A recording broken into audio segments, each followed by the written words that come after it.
Hey everybody, welcome to episode 2 of the 40 Years and 40 Beers podcast. This is your host Bob Bain and Joe Massi. Welcome back. How are you? I'm good, man. How about you? We learned a lot. Yeah, you know what? We talked about it. I think one thing is we are both really excited and passionate about this. And we just kind of rushed as opposed to taking our time. And that's one thing we discussed we're going to do going forward. Really excited to be here this week. You know, we are brought to you guys by the official cocktail of the 40 Years and 40 Beers Brokeback podcast, Mountain, man. Mountain. I'm telling you. Half red wine, half Mountain Dew. This thing is phenomenal. I'm a big fan. I never thought I'd be into a fruity drink like this, but... You know, I'm really, really excited. What's fruity about it? Red wine and Mountain Dew. What's fruity about that? So it doesn't... You act like I got an umbrella in it or something. I guess because it's... julep. I guess because it's... I guess because it's not carbonated, and it's just... We're not going to stop making drinks. This is the official we're gonna have drink a whole for bar? episode 2, because we're not going to stop making drinks. So, again, I'm going to admit it. We got to keep... we'll keep thinking of different cocktails and keep messing with it, but for now... We're on the Brokeback Mountain. Well, I'm going to admit it, and God, our friends are going to destroy me for this. I'm a big fan of this drink. Talk about destroy. I used to order just regular white wine spritzers wherever I go, right? You know this. We go to the bar, a wedding, whatever. And one time a gay bartender, I ordered 2, because... You know, like if it's open bar, like I'll get 2 so I don't have to keep going back. And I ordered 2. But you're still back every 10 minutes anyway. Yeah. Well, because they go down, they're different. It's not like hard whiskey, you know what I mean? Free. But, well, yes. And so he's like, I would pretend like one was for me, one was for April. And he's like, I know they're both for you. And the gay bartender was making fun of me, like, really, you're going to be double-fisted with the white wine spritzers? And I'm like, cuz just pour the drink. You know what I mean? Like, yeah, I mean, I've had everybody destroy me, so you're going to have to get used to it. So when did this cocktail enter your repertoire? When would you say, because I know at 21 years old, you weren't going into Tiki Bob's ordering spritzers because you would have got punched in the face. You know, no. Whenever Bronx Tale came out, and I saw Lefty doing them. Donnie Brasco. Yeah, Donnie Brasco. Man, how you 96, 97, when he slid the when Lefty was getting mad at Donnie in the beginning, and he slid the bartender slid the spritzer down. He's like, have a spritzer. Hey, left, have a spritzer. And I'm like, I had no idea what it was. So however you would find out about stuff like that in 97, I don't think Google was there yet. I ordered one, and I fell in love with it ever since, because like. I'm not a big beer drinker. I don't keep beer in the house, but I like to drink. I always liked to drink beer. But like even my dad used to drink woo-woos, the peach schnapps, and I forget what's in it, but peach schnapps is the main ingredient in a woo-woo. My dad never drank anything but woo-woos. He wasn't a big drinker either, but he never drank anything but woo-woos until he passed. And so I don't know. My version of that is just a white wine spritzer. I felt like I needed something, because I never did whiskey. I never did Baileys at Christmas time. It was always just, as a kid, like when you hit 21, it was always just beer. And so... And for some reason, SoCo and lime. I don't understand why everybody who's 21... Or Long Island iced teas and tiki bombs and stuff like that. But that was like... you couldn't get a good Long Island iced tea if you didn't go to the 5 spot. You couldn't get a tiki bomb if you weren't at Tiki Bob. So like... But other than that... As a kid, you just drink beer, you know what I mean? And then, like, I needed something else that was different, and that just happened to be my thing. So, speaking about fathers, you know, it's funny. I'll tell you about my father when he was drinking. You know, my father actually passed away 3 days ago. Was the 2-year anniversary. Yes. Yeah. Right. And, you know, in honor of him, I actually have this vintage 1988 Birds at the Beach t-shirt. It's original. We found it up in the attic. It was still in the plastic. That's awesome. It's amazing, the stuff that he actually saved. So, you know, go Burrs. My father was just nothing but Budweiser. And he would usually go, you know, to the bar on Thursday nights after work. And, you know, that was his thing. If he wouldn't go to the bar, Mass, this is, oh, my God, you're going to laugh. He would get a radio and sit in the dining room and drink Budweisers. And next thing you know, I'd be up in bed at night and you'd hear them through the vents singing God knows what kind of music. And dude, I would sit there and piss myself. I'm like, what the hell is he doing down there? I'd be down here at the vent listening. Right, that was one of the crazy things about my house growing up in Southwest. The vents, yeah. We could hear everything. If my parents were downstairs arguing about me, or my sister, they or my were brother, talking about you. Yeah, not even an I argument. could hear right through there. I'm like, they don't even know that I can freaking. It was really, really insane. Well, because they were never in your room listening to you in the living room. You know what I mean? So yeah, like they wouldn't know. But yeah, that's crazy. So speaking of back when our parents were drinking and just talking about being back at our homes in Southwest, what are some of the things that you see or remember that instantly bring you back to like your childhood? I just put this in a song. When you have a window unit, a window air conditioner, and the drip when it's running and it drips onto the floor outside, the smell from that drip from the air conditioner, it immediately brings me to Wildwood. It immediately brings me to the Siesta Motel, hanging out with my cousins when I was a kid. That musty air conditioner smell.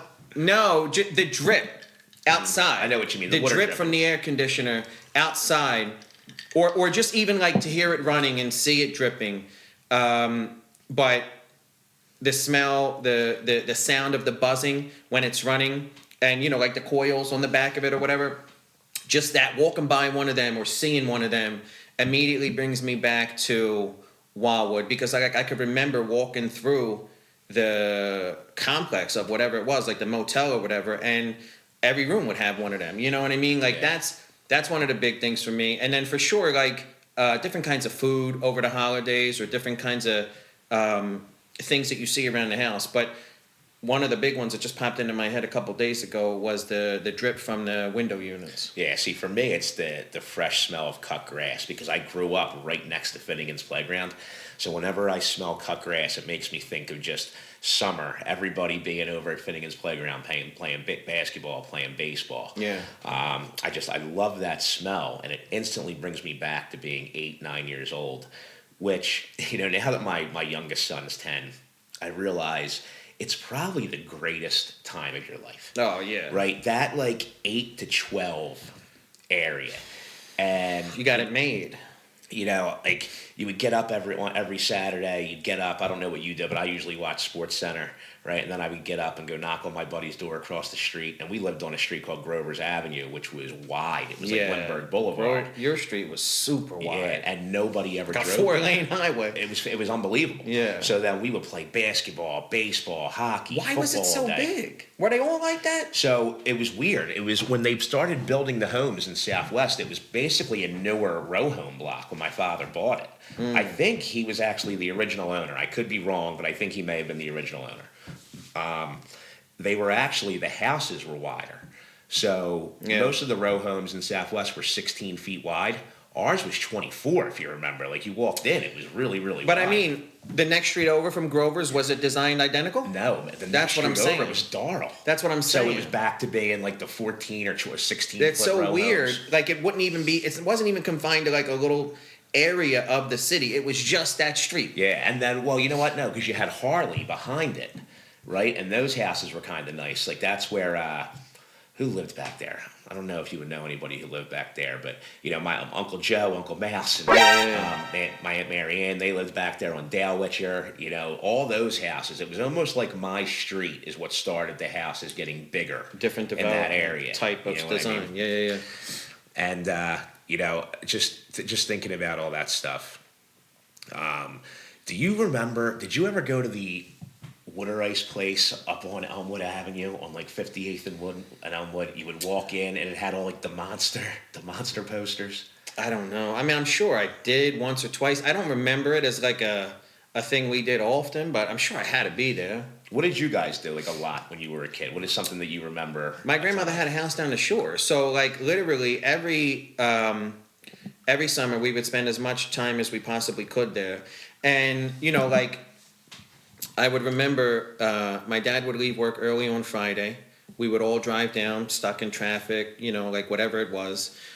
We would spend all night Friday, all day Saturday, all day Sunday. He would wake up at like 4 in the morning, 3, 4 in the morning on Monday, put us in the car asleep, drop us off at the crib, and then go straight into work. To go to work, yeah. And he did that every weekend for multiple summers because... And like that's where I learned how to cut grass. We didn't have grass in my house. You know what I'm saying? You didn't have a lawn. We didn't have a crawl space. The first time my uncle sent me into the crawl space, I was scared shitless. Yeah. It was so wild to me. Like, what is this under the house? I had no idea. You know what I mean? But like that's 8, 9, 10. Because we used to have to winterize the house at the end of the summer. Okay. And when they all got so big, they were too fat to fit under there. You know what I mean? So like they would send you under. Yeah, and they would talk me through it. There were no cell phones. They would talk me through it from the entrance, and like you could only go so far before it got dark and you couldn't hear them anymore. And then like that would be my limit because I was spooked out. But the winterizing the house, going under the crawl space, cutting grass, and like. Okay, you go through the line, and then the cut grass makes the line. Then you put the mower in the middle of that line and make another line. Like, I learned all that stuff between that age of like 8 to 12, 8 to 15.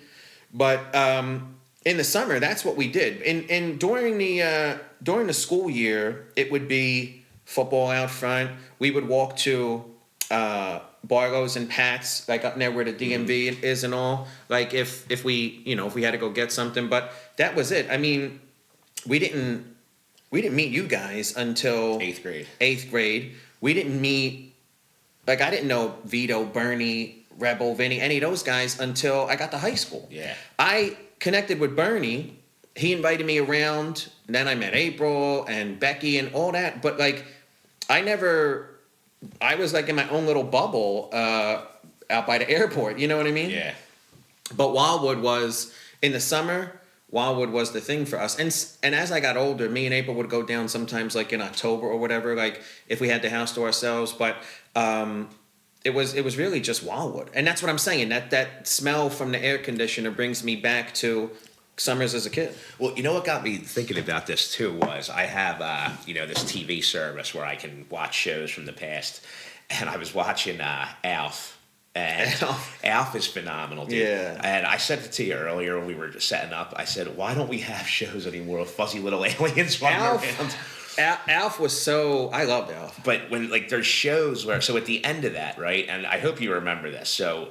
Remember one big thing about being a kid was obviously you usually only had one TV. Like maybe your parents had one in their living room, in their bedroom, but you didn't have one in your bedroom, and there wasn't one in the basement. Me and Beans didn't have a TV. So every night you usually sat down and watched TV together as a family for the most part. Right? You were watching shows. You had to watch what they watched. Yeah, whether it was like Alf, the Hogan Family, Fresh Prince, whatever people were watching. My pop would do Mad John Wayne stuff. Yeah. So I was watching Alf the other day, right?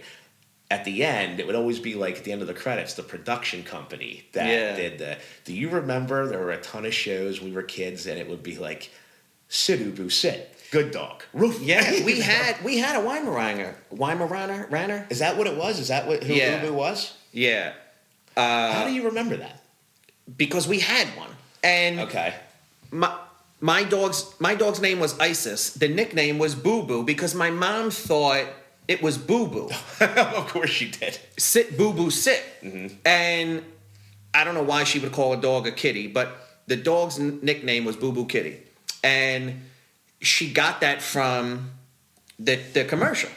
Do you realize that in Jay and Silent Bob Strikes Back, that Jay nicknames Shannon Elizabeth Boo Boo Kitty Fuck? Yes, yeah. Boo Boo Kitty Fuck, yeah. But that, again, that's like, I hear that, right? And right away, I'm back on my living room floor with my footy pajamas on that I remember I used to run around and I would slide through the living room like I was on ice skates, right? I would think I was ice skating. Yeah, it's not just, like, every time I see a window unit or hear it, I think about Wildwood. But more rare stuff like that happens every once in a while. But yeah, like I could remember, like tons of us being on the floor in my grandmother's house, just watching TV. Like with the elbow up like this, Yeah. or you might be able to steal one pillow from the couch. And because like my grandma Massie's house had my Uncle Steve and Kelly, my Uncle Dave, Joe D. There were tons of people who would always come in and out. She's right on the corner of 20th and Woodstock. So Nick's Roast Beef was down the street. There was a, I don't know if he was connected or what. There was some kind of bubblegum gangster on the corner. Used to run numbers out of a little... Oh, South Philly Willie? No, his name was Pooch. But like... Yeah, no, I remember... Remember South Philly Willie used to drive around in the Cadillac, had the hat? Yeah, He was a numbers guy, too. Yeah. What was the difference, right? So, what does it pay you? Like 3-1 or something on... Big. Like 7-1? It's 7-1 it pays out on the street? Do you know? Big. A point is 10%. Right? So, like, if they tell you 2 points... the interest is 20% of whatever the loan is. No, I'm talking about the loan. I'm talking about the numbers when they're doing like the daily number.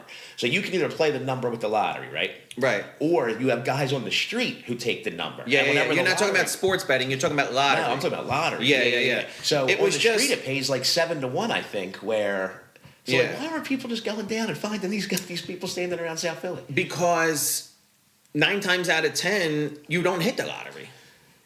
Yeah, exactly. 9 times out of 110 you don't hit the lottery. But you're still paying the same money for a higher payout, right? So it's a win-win. It is a win-win. Yeah, but not a lot of those existed. Yeah, I guess they don't exist anymore either, right? I guess there's just not. No, yeah, never. You never find one of them. You don't have the 70-year-old guy Think smoking about a it. foot-long cigar. They legalized sports betting. They never legalized non-state ran lottery. Huh, who are you talking about? Kill me. Yeah, you know what I'm saying? But yeah, no. But the TV show thing, that's something I've been thinking about a lot lately. Like, I think I told you that. That's a great point. Better than the air conditioner, TV shows will definitely snap you back. Yeah. For sure. Yeah, and it makes me think. Like, it's so funny what you just said about 15 of you guys laying on the floor at your aunt's house. When I was a kid, we used to, switch up every year for Thanksgiving. We'd either go to my aunt's house in Lawrenceville or then it'd be at my house. Later, as it got later, my sister started having kids, my cousin started having kids, and our houses just weren't big enough anymore. So we ended up going to my cousin's. But I remember, we would have like 14 people, in my house for Thanksgiving or on a Sunday for dinner. There should have been 14 people in my house.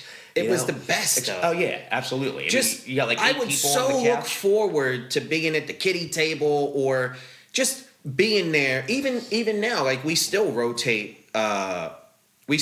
Me, April, and the kids rotate Thanksgiving. One year we do my family, one year we do her family. And either one, like I've been with her family since '97. Like, I was there before a lot of the kids came and a lot of other people. So like, I enjoy either one, but I still at 43, I still look forward to going in that house, no matter how big or small, with tons of people. Yeah. I still look forward to it. So, yeah. Unfortunately, I don't have that. I have a small family. Right now, it's me, my sister. I have 2 cousins. I have 2 cousins on my, 5 cousins on my dad's side. Hardly really see them. They're spread out all over the country. So right now, it's really just like me and my sister. But it doesn't make it any less special, though. No. Listen, it's some of the greatest days of my life when I get together. And your kids are going to look back on it in 30 years the same way we're looking back on it right now. You know what I mean? It's still going to be a good experience for them. Well, and dude, another thing I was thinking about lately, I don't know why, I've just been nostalgic. Maybe it's because I'm 43 and it's halftime already. It's definitely halftime. So I was thinking, my son's in high school, and I don't think they understand how lucky they are and how much they have the world by the balls. So you get the cell phone, you got the WhatsApp, you got the Snapchat, you got, Instagram. He can talk to any girl. The gaming computers. Yeah. But no, talking to girls. Oh, right? Yeah. I don't know if he's really, really interested in that yet, but Massey's 14 years old. They're starting. He's starting. He's not. Sure. He's definitely. No, I see. Like, if we're in a car together, or like if I walk by it, I see broads Snapchat Rocco all the time. Yeah, but think about this. So my hands used to sweat when I was a kid because I used to have to go to my kitchen. Oh, yeah. I used to get on my phone that had a cord, so my parents would hear what I was talking. The whole about. house. If you did that on Thanksgiving, It's impossible. But hold on, I'd have to call and I'd pray that this girl's father didn't answer the phone. Yeah. Our kids are never going to know what that anxiety's like of sitting there going, Mass, they don't know what the anxiety, or sitting there going, hey, excuse me, Mr. Smith, is Jenny home? Or, who are you? Yeah. God forbid he didn't know you, and you had to introduce yourself on the phone. They don't even have to go talk to the girl anymore in that nervous way. It's through Snapchat, and all the awkwardness is done without face-to-face meeting. Well, right? Let's call a spade a spade. You didn't meet that girl randomly. You met her at school. No. I understand that. But so you already met the girl. I'm not saying that, but I still had to go talk to her at school face-to-face, and they don't have to interact with anybody's parents. They don't have to interact with anybody's parents, but I mean... What about picking them up when we got cars? Didn't you ever have to get out and knock on the door? You can't send a text and say, here. So don't you remember I had an incident and wasn't allowed to drive? I wasn't allowed to drive. I don't even know what you're saying right now. I don't even know what you're saying. So I didn't have to do that in high school. I wasn't allowed to drive until a little bit later. I don't even know what you're saying. What? Yeah, I had a... When did I meet you? Underage 8th grade? Yeah. You didn't drive until when? I didn't drive until 20. Get the hell out of here. Who drove you? Yeah. The whole you guys. Me? Yeah. Bro, I don't remember that at all. Yeah. You weren't allowed by state law to operate a motor vehicle till 21? I had like a work license and stuff like that. But what are you talking? Why did we not start off? Why didn't we lead with that? You didn't know that? You're burying the lead, cuz. I probably did when we were kids. I probably forgot about it. Yeah, I mean, I'm thankful. We can't talk about why? I mean, I'll tell you what, it's fine. It's 20 years ago. I'd rather not. I'm a different person now. The names and faces have been changed to protect the innocent. I'm a different No, that's hysterical. Now. But I'm saying, like, but you know what that was like, though, even if you weren't able to try. Yeah. Listen, I remember doing it at proms and stuff because Richie. Oh, that's a whole nother thing. I used to go to all kinds of proms, and I was like, I don't even really know this girl, and now I got to go meet her family. Explain. So forget about the anxiety part for a second. Explain to me what a typical prom, pre-prom, getting dressed, taking photographs, getting transported to the prom. Explain to me what that was like when you went through it. So when I went through it, I mean, I was usually with a group of friends. I mean, so we always went with about 3 or 4 people, so 3 or 4 minimum couples, right? Minimum. For the most part, I mean, even starting sophomore year, we always took limos. Sophomore year of high school. Yep. And it was usually abroad. One of the people. So you're saying 3 couples. 3 to 4. So let's say 4 couples. One of those 8 individuals, typically a woman, would be responsible to order and pay for the limo and collect money from everyone else. Typically. Rarely, if it was her prom. Usually, if it was one of the 8 people, but one of the 8 people were responsible. One of the 4 boys or 4 girls was responsible for the limo. Well, her mother usually. The mother, at least she would coordinate it with her parents, and they would do. Yeah, absolutely.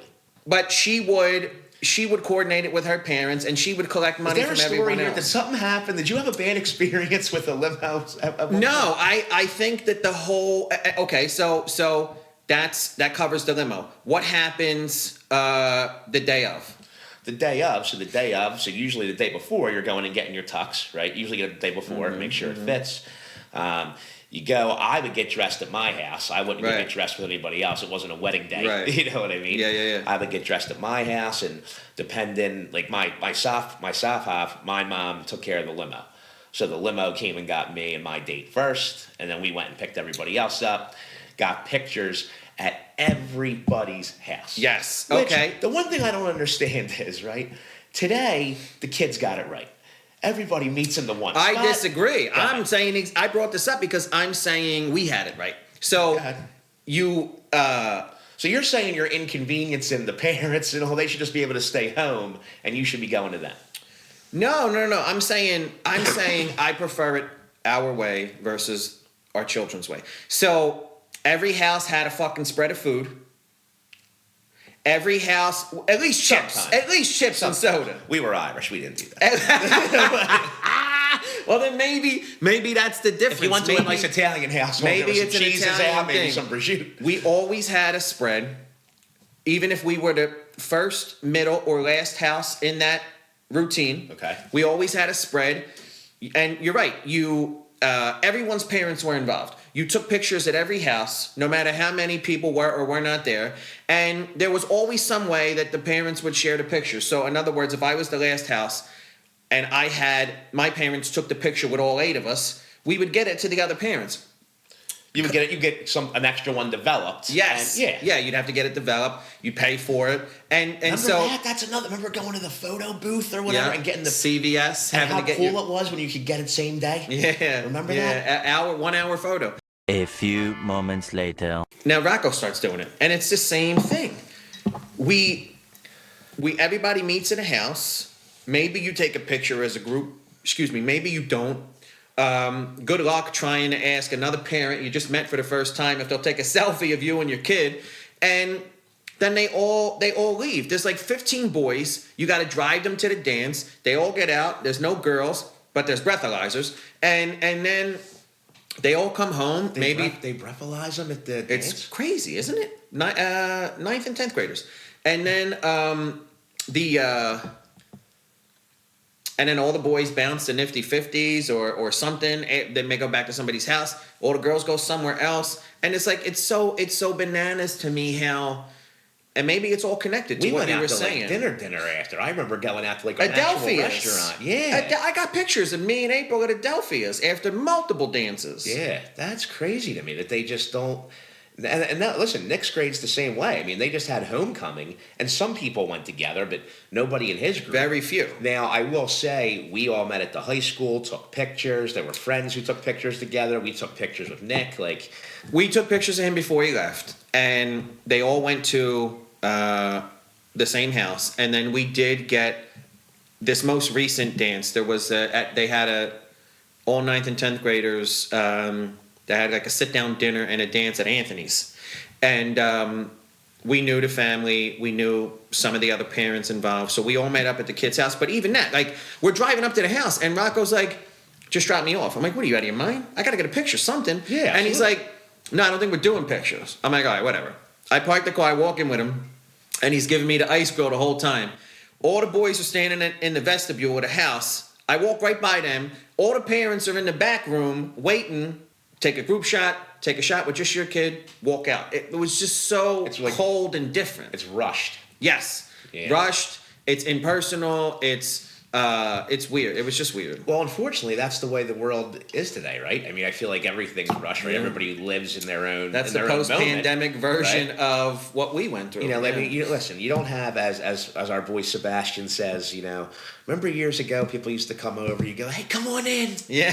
Come on in. You want some coffee? Yeah. No, how about some Sanka? My mother would keep the Stella D'Oro for the guests, the Entenmann's. Yeah. The cake you weren't allowed to touch, right? That's for company. It's for company. But he's not joking about that, though. There was always a long white rectangular box of Entenmann's something on the table in my grandmother's house constantly. Yeah, she always had that orange can of Sanka. Yeah. Right? Yeah. That's funny. But no, I agree. Going back to the kids, it's just they don't know what it's like to have to, get up the nerve to call the girl's house and hope that the father doesn't answer and doesn't grill you. Yeah. They're already talking to the girl multiple times on the phone, texting, Snapchat, whatever, before they may even go meet the father. Yeah. And at school, when we were at school, you'd be lucky to get, a 10-minute conversation at recess. Exactly. Lucky to get that. Exactly. You'd have to break up at recess. I remember breaking up. I don't even think... we were kids. Gina DiGiulio. I know. I remember breaking up with her at recess. Everybody's I took her to my sophomore day. rushing. Everybody's rushing. Like, if you say it first, you officially broke up with her. If she says it first, she officially broke up with you. And I'm like, you think about that stuff now, and it's like so silly. But like nowadays, they'll shoot you a text, or just completely ghost you. Yeah, or ghost you. Maybe an email. You might get a subject line, fuck you. might get a presentation. Yeah. Yeah, but it's just everything is so different right Everything's just technology now. It's one thing that bothers me sometimes is and maybe I'm overthinking it, but I worry, are my kids getting the amount of social interaction that's going to make them well-rounded Of course individuals? not. You know?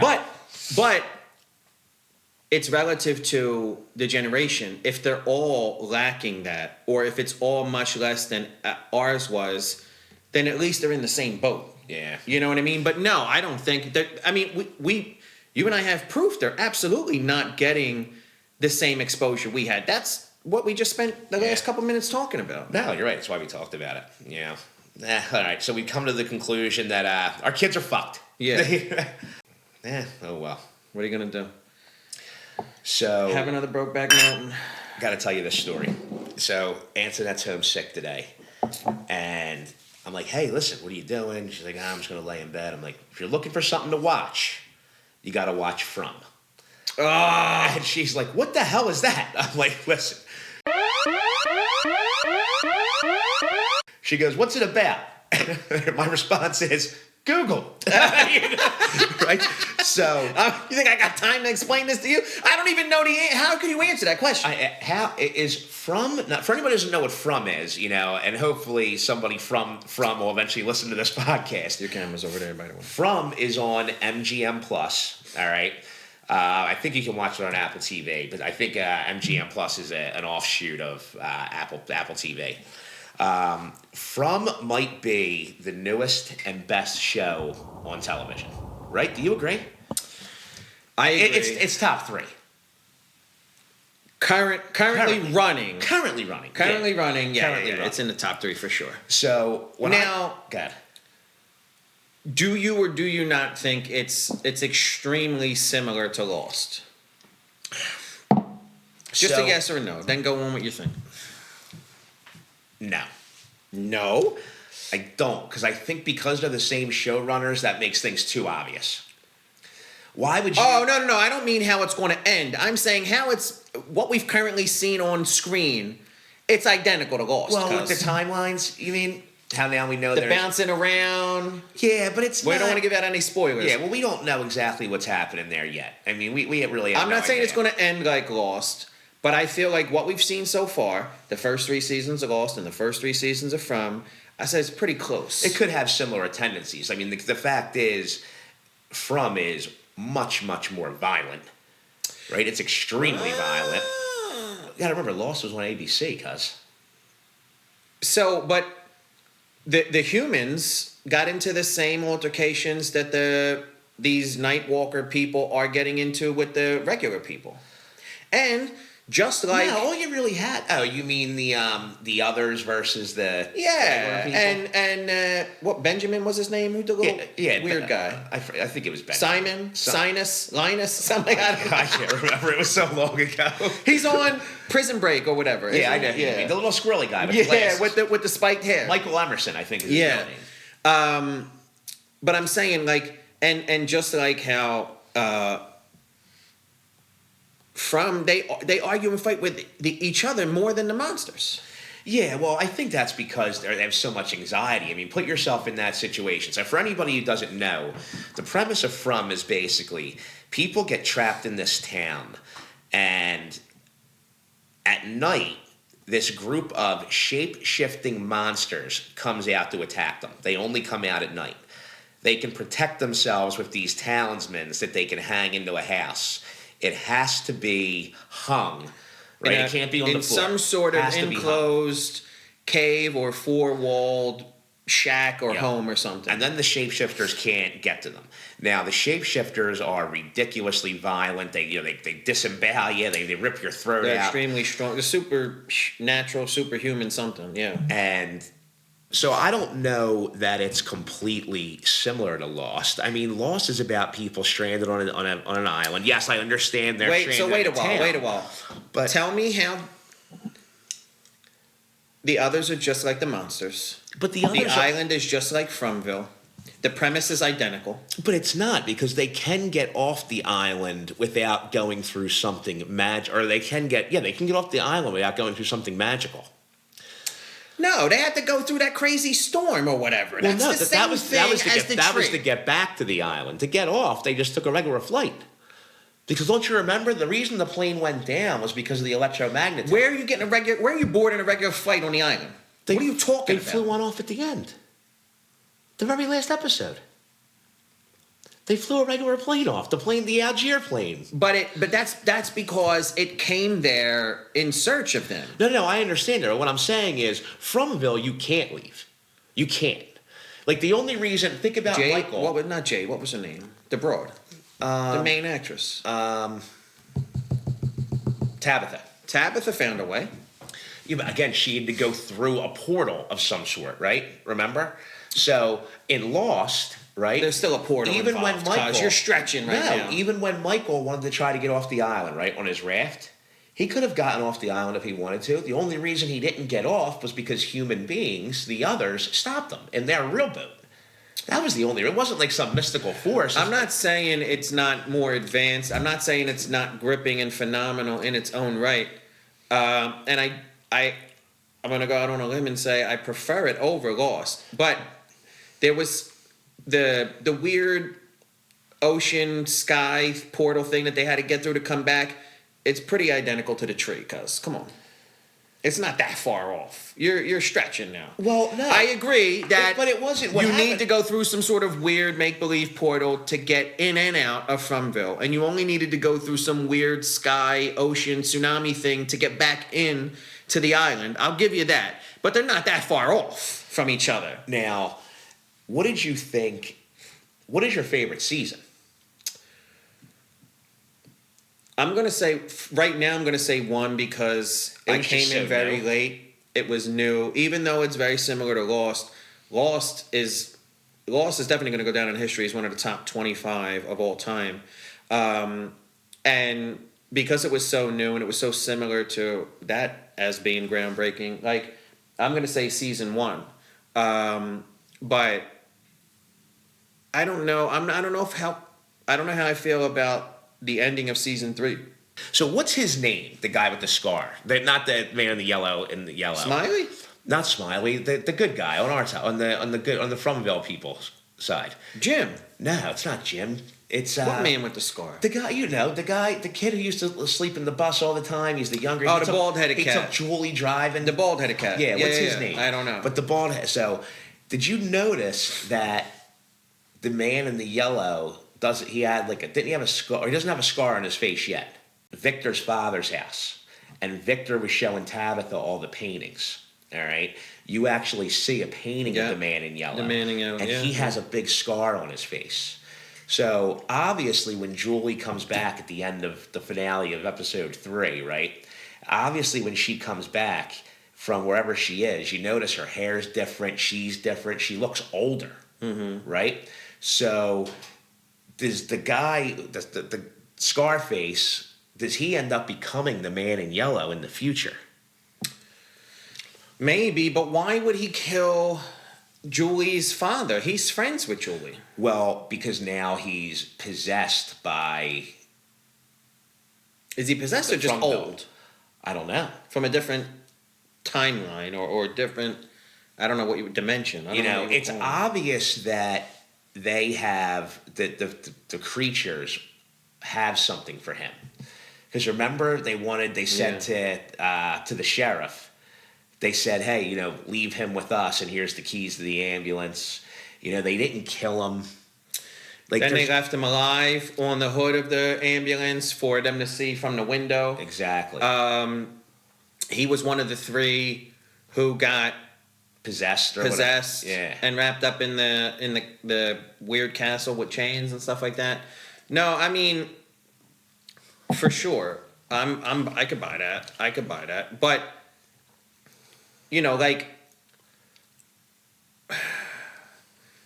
for me, what did you think the point of Lost was? They were all dead? That was some sort of purgatory? No. So what was the island? So the island, they were really on the island. The island was a real thing. But at the end, they were all dead. At the end, they were all dead. How'd they die? They all died at different times. So then the island couldn't have been a real place. Now, when they went to heaven together, they went to heaven together because they were at the happiest in their real life when they were all on the island together. But I'm saying, if everybody died at a different time... That's why people were there in the church waiting, because Jack was the last one in real life to die. Yeah, You know what I mean? but some people died season 1, season 2, season 3, season 4. But you still saw, if you're alleging that some of those people died across the various seasons, Mm-hmm. you still saw them on the island. So the island couldn't have been only a real place. You saw them on the islands, when they were like as ghosts?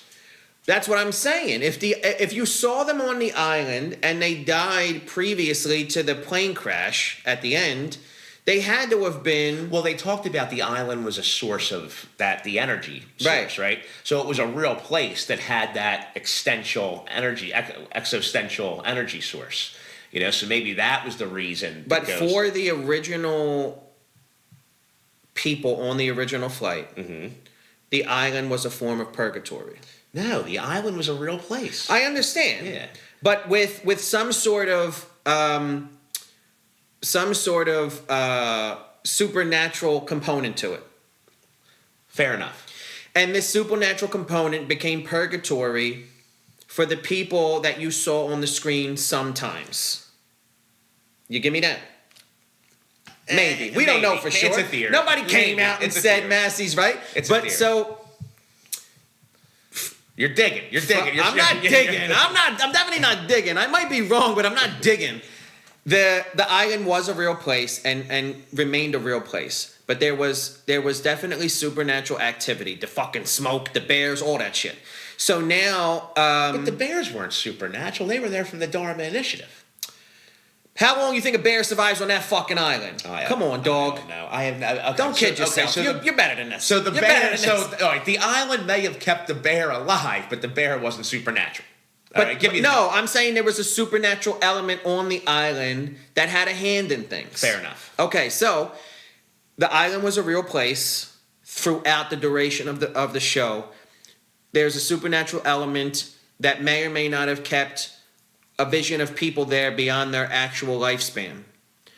Fromville is identical to that. We don't know if these people are there or not. What's his name still sees the priest. Why is it when anybody can't explain anything, they're dead? They're all dead. Why is that? The priest is totally dead. But Fromville, And he still comes back constantly. but see, and that makes more sense in Fromville because we know Fromville from the gate is way more supernatural. My than we point get from the is, beginning of Lost. From may be giving us fresh insight into Lost situation. So they may be dropping an Easter egg or two. You never know, but You can't deny the fact that Fromville is a real place, but it has supernatural tendency, an element to it, aka the monsters. correct. Okay, and if the monsters can be The monsters, the Ookie Gookie kids on Kui. on Kui. Yeah, ookie gookie. I'm like, what the fuck is he talking about? If Fromville is a real place and there's portals involved and it has supernatural components, the island was a real place. There was a portal involved and it has supernatural components. These shows are very, very similar. You started off by saying you didn't think they were. They're similar, but I don't think they're going to be. I'm not saying it's going to end with. I don't think it's going to end a bus crash No, and I they agree. all go to heaven in a church. I'm not going to say it's ending the same way, but so far they're very similar. So it doesn't remind me of Lost. When I'm You're watching out of it, your mind. When I'm watching it, it doesn't. I'm fully engaged. I'm totally sunk into each episode. I love it. But off the rip and constantly throughout all 3 seasons, I'm saying to myself, this shit is just like Lost. I can't believe you're not saying that to yourself. I'm not. You know why? All right, I'm Because not we mad at you. talked about That's this. why they make chocolate and vanilla ice cream. I'm a glass half full kind of cat. That's We why they talked make about chocolate and vanilla ice cream. You know, I don't You're wanna- entitled to your opinion. I'm not going to sit there and take a good show and ruin it by saying to myself. By saying it's identical to another great show? By saying, How's that ruining But it? you're basically saying, "Oh, I've seen this already." No How's reason that ruining it? No reason to finish watching. It's like Lost little brother. How's that ruining See, it? I'm They have the starting- same parents. See, I'm starting to wonder if From is Lost's father. I think From would end up being better. They're related. I think From would end up being They better. grew up in the same house. They did. There might be stepfather. They have the stepson. same parents or grandparents, the Yeah. creators. You're crazy. So I'm not I shitting on think it in From is any better. way, shape, or form. All right. Well, listen. So you heard our opinions. Maybe Definitely- she'll watch this before she actually watches the pilot. She might. She might go out there, watch Lost, or go watch Lost. Tony, watch listen, From. Listen to me. Look, come here. It's just me here right now. Listen to me. Do yourself a favor, all right? Just hit play. That's all you gotta do. Just press play, and I promise you won't be upset. From's a fantastic show. So I've heard a rumor lately that you've been having some heating and plumbing issues. not a bro. rumor, dog. I mean, so it started on the 7th, right? So January 7th, all of our alarms go off at 6 o'clock. 6 a.m. 6 a.m. Yeah. It was a school day.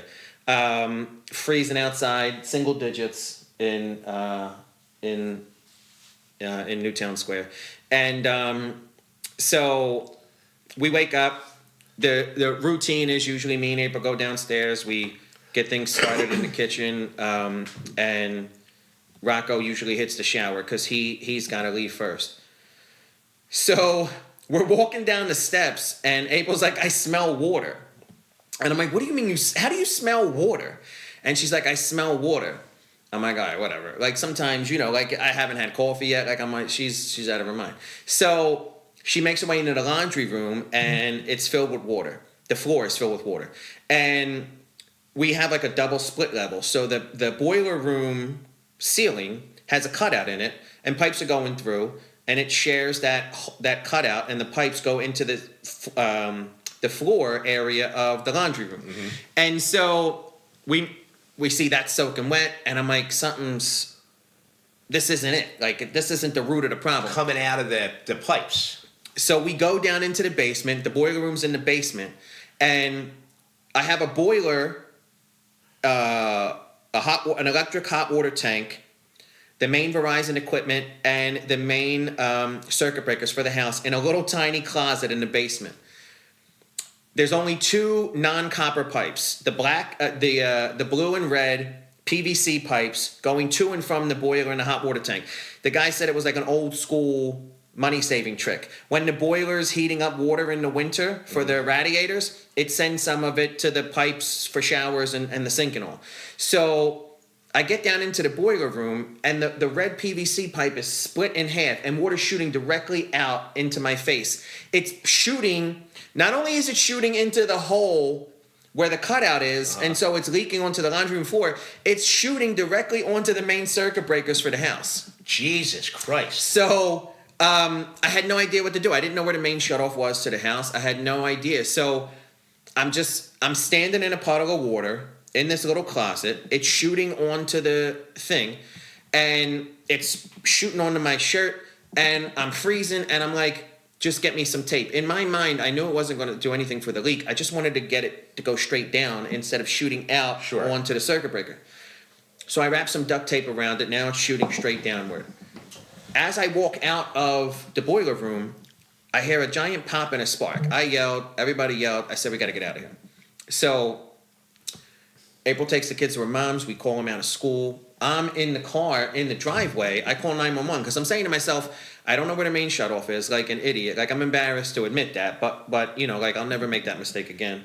And I'll never enter into any other home without finding it immediately. Yeah. But I said, I don't know where the main shutoff is, and if that spark escalates, there's going to be a fire anyway. Absolutely. So I call the fire department, and I'm like, this is probably not a legit thing. She's like, I'll make that decision. And I tell her everything that happened. They came 5 seconds later, and so they get down in there, they're looking at everything. The guy's filming it. Like, I don't know what they do with the footage, but the one guy was just filming the entire walk through the house and the whole event. He was filming us all. Like, they had a cameraman with him. And the guy goes, you got to trace it. He goes, boop, boop, boop, shuts it right off. I'm like, as he's walking to it, I'm like, no, that only does the hose outside. He's like, good thing he ignored me. He's like, yeah, whatever. Boop, he shut it off in 3 seconds. I felt this big. So he's like, dog, if you don't do this for a living, if you're not told or you don't know to ask, like, you'll never not ask again. You know what I mean? But he's like, don't sweat it. So they leave and called a plumber, called an electrician, called carpet guys. So, wait a minute. I just realized the firefighters just came out to shut your freaking water off for you. What? No, they did that because they needed to. Okay. But I called them because there were legitimate sparks and smoke, and it was pouring. But that was the job they did. That was the job they performed. Their services were used to shut off the valve. So, but the boiler has electrical components, and it was pouring onto them too. So the plumber comes, and all he does is he puts a valve in. He cuts the PVC pipe where it was split and puts a valve there. Because, like, this is like DEFCON 4. There's water everywhere. Sure. We don't know how long it was squirting out before we woke up. Boom, he fixes that. He goes. The carpet guys come. The heater won't turn back on. So I called a plumber. He's like, dog, I'm a plumber. What do you want me to do about the boiler? Like, we got to send a boiler expert. So he subcontracts a boiler expert. The guy's like, your igniter's soaking wet, pause. And he's like, it's got to dry out. So he helped dry it out, and then everything started working again. The electrician comes. Bo, he was high as a hooker skirt. He's like, yeah, I checked. All the measurements are good. I'm like, you're an electrician. What do you mean measurements? He's like, oh, I mean, the voltage is good. I'm like, all right, cuz, I'll talk to you. So that was the 7th. The kids come home from their moms, from my mother-in-law's. We turn the heat back on. Everything's good. On the 17th, 10 days later, I'm sleeping, and April goes, it happened again. I'm like, there's no way, right? So I come downstairs. The pipe burst again. Yes, right underneath the valve, it split again. So, but this time I knew where the shutoff was. So I walk right over to the shutoff. I shut it off. I'm like, all right, we all gotta, everybody got one more flush on the toilet. Nobody's showering this morning. Everybody's got to get to school. We're not missing another day of school for this. Yeah. Because it's no longer an emergency. Like, exactly. Like I'm going to call all the same people back. And I work from home, so like I have that luxury of being there to let them in and all like that. And I had to let my boss know. So on the 17th, I'm like, it happened again. They're like, no way. I'm like, yeah, I'm not joking. Yeah. You know what I mean? So the plumber comes back out, and he's like, I'm not messing around anymore. He's like, the water's off. It's not as bad as last time. I'm going to put copper in for the blue and red. I'm like, all right, cool. That makes sense. So he puts copper in. Then the electrician comes back out. The carpet guys come back out. 7 fans running in the basement for 3 days straight, drying out the carpet. And same thing. The igniter's soaking wet. It won't turn on. The boiler expert comes, and he's like, now you need hardware. I'm like, all right, it's Friday night, 6 degrees outside. I'm like, where's the hardware? He's like, well, we got to order it. Now, that following Monday was Martin Luther King. So I'm like, are you guys working Monday? He's like, yeah, we're working Monday. He's like, but I don't know if we're going to have the part by Monday. So 4 o'clock, 4:30 on Friday afternoon, April's scrambling to find a hotel that can fit 5 people with a kitchen. Yeah. Because we don't know how long we're going to be there for. Sure. And we have to cook, certain things for Christian and stuff. So we find a hotel. It's like $375 a night. And we get in, and so we get settled in a hotel Friday night, Saturday, Sunday. We're just chilling in a hotel, making the best of it. So Monday morning rolls around, and I say to myself, like, I just got to be at the house for when these guys start coming back. So I wake up at the hotel, I take a shower, I have the breakfast in the lobby, and I'm at the house for like 8:30, hat and gloves, freezing. I got the little space heater. I'm at my desk, and I'm just freezing. It was freezing in here. It's freezing in here. It was like in the 30s. So I called a plumber, and I'm like, what's going on? He's like, what do you mean? I'm like, dog, we've been without heat since Friday afternoon. We've been living in a hotel. He's like, what do you mean? He's like, they fixed it on Friday night. I paid them. I said, you're out of your mind. He's like, they sent me an email with an invoice. I paid it. We're good. I'm like, we ain't good. We're far from good. So I'm like, let me tell you a short story. We're far from good. So he's like, I don't know what you're talking about. I'll call you right back. He reads the email. The email said, here's the invoice for this visit, and here's a quote for the parts the guy needs. So he subcontracted out the boiler expert because I called him. Okay. You know what I mean? And he had already performed repairs, and like I guess he wanted the business or whatever, so he could have just been like, yo, you're on your own, go find a boiler expert, you know what I mean? But he subcontracted them. So the boiler expert sent him an email saying, here's the invoice for the Friday visit, here's a quote for the parts, and our return visit on Monday/Tuesday. He doesn't read the email. He's an old guy. He doesn't read the email. He just paid the invoice. Yeah.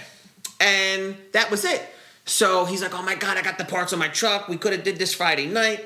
I'm like, dog, you're out of your mind right now. If I tell my wife this, she's going to go crazy. So I'm like, well, they said they were working today. Can you get back out here? He's like, we'll see. Now, we asked for a late checkout. So we got to 1 p.m. to make a decision whether we're staying another night or coming home. They show up at 2:30. So we make the decision to not go back because the lady was like, we're dead. She's like, if you guys got to come back later tonight, we're definitely going to have a room for you. Okay. So we're like, all right, cool. So I'm at the house. April and Rocco, all the kids, they pack up we got a wardrobe with bags, everything. Yeah. Food. So they pack up and they go hang out at like Starbucks. They're like just chilling around the neighborhood. 2:30 comes, the guy gets here with the part, and I'm like listening to him. And he replaces the part. He's like, turn the heat on. I did. He's like, show me where the thermostat is. He comes back up 5 minutes later. He's like, show me where the thermostat is. I showed him. He's like, yeah, it's not working. Oh my God, that's no good. He goes back downstairs and he's like, I hear him. He's on FaceTime with another boiler guy. And he's like, I replaced the thing. I did this, I did that. He's like, I don't know what's going on. So the guy's telling him to look for different things. He's turning the camera around, trying to show him everything. And then I hear it kick in. And he's like, oh, that was it. So the best part, if the fact that the parts were on the guy's truck since Friday night and we never needed the hotel or never needed to leave our home wasn't enough, the guy says this wire was unplugged. And he doesn't think we actually needed any new parts. It was just this one wire was unplugged. So when he replaced the igniter or the control arm or whatever they called it, nothing happened. Him and the other guy are troubleshooting. They're looking all over the place, and they found this wire was loose. They put the wire back in, and the system turned right back on. So my guess is between the 7th and the 17th, I had 2 different plumbers, multiple boiler expert visits, the electrician, the fans were blowing all over the place, in and out of the closet. My guess is somebody bumped into this thing. I could have even done it. Could have been you. Could have stepped on it or something. He plugs the wire back in. Boom. So now it's 3 o'clock, 3:30. I tell them the heat is back on, but it's 6 degrees outside. So this heat's got to go from 30 to 70. You know what I'm saying? It ran all night, probably. It ran all night long, but it probably would have ran all night long anyway under those conditions, but it ran all night long. April doesn't bring the kids back until it's like in the high 50s. But we're still like in hoodies, blankets and stuff. Mm-hmm. So that was Martin Luther King evening. Then a couple days later, I'd have to check my messages when I sent it in the family group chat. A couple days later, it happened again. I go down there and there's water everywhere. But it's none of the components are leaking, and the heat and hot water are still running. So I'm looking around, and there's like a release valve that comes off of the side, I guess, for when there's too much pressure in the system. It bleeds it out onto the floor. So he comes back and he's like, it can only hold 30 pounds of water. It's been going through a lot with all these fixes and the leaks and stuff, and the release valve got overloaded with pressure, I guess more than 2-3 pounds, whatever it was, and the gallons of water, and it just dumped it out onto the floor. So now I got to call the carpet guys back for a third time. Oh my God, and dude. I'm still waiting today, hopefully in an hour, they're going to come and replace the release valve. But my Uncle Steve, I was talking to Uncle Steve, and he was telling me that the release valve and the pressure could have been the issue all along, because that's probably what split the hot pipe in the first place. Probably. So that was my... well, that's a horrible experience. We were in the hotel. Oh, and then when we're in the hotel, the alarm 2 false alarms in the hotel. Fire alarms? Fire alarms. The first one was 6 a.m. The alarm inside the room went off. It scared the daylights out of us. We all rush outside. I go downstairs. The guy's like, false alarm. And then later that night, it went off, but it was like a different alarm that was like in the hallway or in like near the elevator, and so we heard it, but it wasn't like blaring like directly under our beds. So yeah, it was a whole from the 7th until hopefully tonight. This whole thing was just, it was so crazy, and in the worst time. So I had not a similar experience, but more of an embarrassing experience that I don't want to admit. More embarrassing than calling the fire department to find the main shutoff for your own home? So it was similar. So it's the weekend the Eagles win the Super Bowl. So what's that, 2017, 2018, 2017, I think. It's definitely before the virus. Yeah, it was 2017. Yeah. Yeah, it's before the virus, obviously. Man, Mass, we got to get you watching the Eagles, dude. I watched it. was 2017 season, I was at that game. No, I was at the banner hanging, the first game next season. Okay. Me and my Uncle Steve went. Were you? Yeah. So, Nick the Bear got us tickets. So it's the Thursday night before we're leaving. All right, we leave on Friday. Leaving for what? To go up the mountains. Oh yeah. Okay. So we for like 3 or 4 years we'd be renting a house up the mountains on Super Bowl weekend. So we got one for the Eagles. Yeah. A bunch of people, so or just it was your a family? bunch of people who Nick was friends with, like their people's Parents and sons. stuff? Yeah, so we would all go up. The kids would get to hang out. That's We would cool. all A hang bunch out of all you. Yeah, weekend. We'd go that's awesome. tubing. So it's Thursday night, and the car's packed, and it's like 13 degrees. Well, it's like 2 o'clock in the morning, and all of a sudden you hear this banging on the door, like somebody's kicking the door. Of the mountain bang, house? No, of my house on Thursday night. Yo, you didn't get there yet. It's the night before we leave. The night before. So banging, banging, banging, and we're like, what the hell is that? Antoinette runs down, and it's the Ridley police. I'm like, I'm like, I don't know what's going on. I'm like, in my mind, I'm like, you got a little something tucked away for the trip. Yeah. Like, what's going on? It's that. What were you jammed up for? You couldn't drive when you were a kid. No, that was all taken care of. So, long story short, he's kicking in the door. What did he say when you opened Antoinette up? runs down. She opens the door, and he's like, turn your fucking water off. He's like, your hose bib burst in the cold. Dude, the entire street was frozen. For 3 hours, it broke and was spewing water out because I didn't know you had to turn your hose bib off in the winter.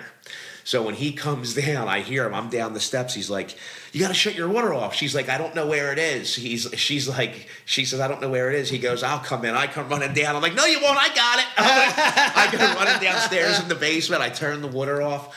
Dude, then I look outside. My driveway is a sheet of ice. The entire street from my house, probably down Where were you at? 20 Where houses. were you living at this point? We were in Ridley on Hood Road in Swarthmore Avenue. So, worst part is I'm going to work the next day, right? Because we leave for the mountains. But this is right 2 from work. a.m. Oh yeah, this is 2 a.m. Yeah. So I get up, I go to work because I had to be in work on time that day. Anson had to be in work on time. Yeah, you just I have to call my brother and my father, who's freaking 73 years old at the time, 72. And I'm like, Dad, listen, I don't want to get sued. God forbid. I'm like, can you please go down and throw ice or salt down on my patio and my driveway and my sidewalk? Him and my brother go there, salt my entire driveway and my whole sidewalk, all because at 38 years old, I didn't know, 36 I think I was, 36, I didn't know that you had to turn off your freaking hose bib for the winter. Yeah. It was probably a 1/4-inch gap in the pipe, and it was just spewing out. 5 degrees outside, spewing out. It was amazing. I don't know if it was that dramatic, but it happened to my sister-in-law Jen, and we just knew, from it happening to her, that's something you need to do when the weather starts to get cold. But yeah, same thing. If you don't know, if that didn't happen, that could have been our situation here. If you don't know, that's the thing. Even with, we both grew up with fathers, we both grew up with brothers, uncles. Even at that, somebody's not walking you through the house with this giant checklist, find the main shutoff valve. Is there an extinguisher? Are your carbon monoxide? We were just talking about this the other day. Are your carbon monoxide jones low enough so that they go off before it hits your bed? Exactly. Whatever. There's nobody walking you through all that. Which that's what they should be teaching in high school. So I have a topic. We don't have to get into it this time, but we'll do a little teaser. This is why I think I have a segment I want to do on episode 3 where it's not realistic. It would be extremely expensive. I don't think anybody except for the extremely wealthy would be able to pull it off. But I have this thing about hiring a team of experts to follow you around for a week, analyze your entire life, and I'm talking medical, an engineer, a dietitian, whatever, and how much you would learn, how much you would change. Somebody to turn you into Elon Musk? Is that what you want? No, I'm saying like we'll get into it next time. But I think we're. It's not a bad idea. I like it. We're at, but it's a great. What's happened to you? What happened to me? That lack of knowledge, the embarrassment.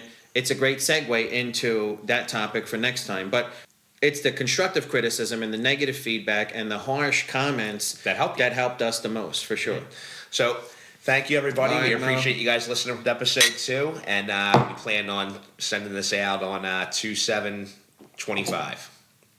Jen done. All right, thanks, guys. See you later.